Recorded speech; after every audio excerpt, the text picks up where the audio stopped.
News देखो तो लगता है बंगाल जल रहा है। हर रोज protests, road blocks, violence, tension ही टेंशन। लोग कह रहे हैं कम्युनल लफड़ा है।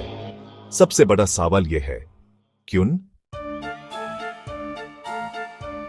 बंगाल जिसको कल्चर और ज्ञान के लिए जानते हैं, वो आजकल बस लफ्जों में ही फंसा हुआ है। क्या यह समाज की पुरानी प्रॉब्लम्स हैं या कोई और खेल चल रहा है? क्या यह पब्लिक का गुस्सा है या पॉलिटिक्स का चक्कर? आज के लफ्जों में दो बड़ी बातें हैं, वक्फ एक्ट अमेंडमेंट और टीचर रिक्रूटमेंट स्कैम। दोनों अलग हैं, लेकिन दोनों में कम्युनल एंगल है। वक्फ एक्ट अमेंडमेंट के लफड़े में घुसने से पहले यह समझना जरूरी है कि वक्फ क्या होता है। सिंपल भाषा में वक्फ एक इस्लामिक चीज है जिसमें प्रॉपर्टी डोनेट करते हैं रिलीजियस या चैरिटेबल काम के लिए। मान लो कोई अमीर मुस्लिम फैमिली जमीन डोनेट करती है मस्जिद, स्कूल या हॉस्पिटल के लिए।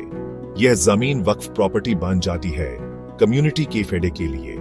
इस प्रॉपर्टी से जो पैसा आता है वो इंस्टीट्यूशन को मेंटेन करने और लोगों की मदद करने में यूज होता है। वक्फ प्रॉपर्टीज को बोर्ड्स या कमिटीज मैनेज करते हैं। इनका काम है कि सब सही से चले। इन बोर्ड्स के पास काफी पावर होता है, इसलिए मुस्लिम कम्युनिटी में इनकी बड़ी वैल्यू भी है और लोग इन पे नजर भी रखते हैं। वक्फ का मतलब है सोशल वेलफेयर और कम्युनिटी सर्विस, जो इस्लामिक टीचिंग्स में बहुत इंपॉर्टेंट है। यह दिखाता है कि फेथ से कैसे काम किए जाते हैं जो पूरे समाज के लिए अच्छे होते हैं। साल 2025 में पार्लियामेंट ने वक्फ एक्ट अमेंडमेंट पास किया, जिसमें गवर्नमेंट को वक्फ प्रॉपर्टीज पे ज्यादा कंट्रोल मिल गया। इससे लोगों को लगा कि सरकार गलत काम करेगी। इस अमेंडमेंट से लोग गुस्सा हो गए, खासकर मुस्लिम एरियाज में जैसे मुर्शिदाबाद, वेस्ट बंगाल।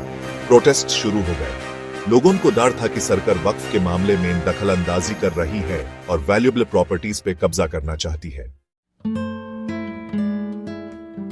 जो शुरू में पीसफुल प्रोटेस्ट थे, वो जल्दी ही वायलेंस में बदल गए।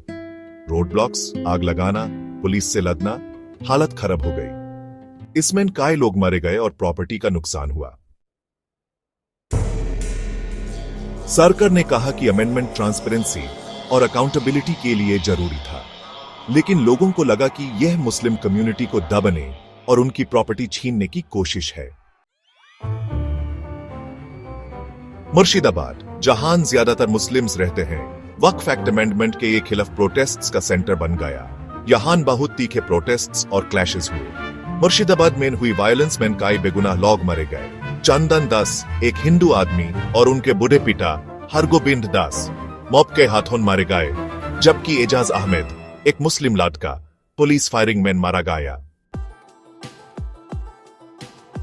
घरों में लूटपाट हुई, दुकानें लूट गई, गाड़ियों में आग लगा दी गई। मुर्शिदाबाद, जो एक शांत जगह थी, वो जंग का मैदान बन गई। मुर्शिदाबाद की घटना ने दिखा दिया कि शांति कितनी नाजुक होती है और पॉलिटिक्स में रिलीजन का यूज करने से क्या हो सकता है। समाज के अंदर के झगड़े सामने आ गए और पीछे रह गया दर्द, तकलीफ और भरोसा टूटना।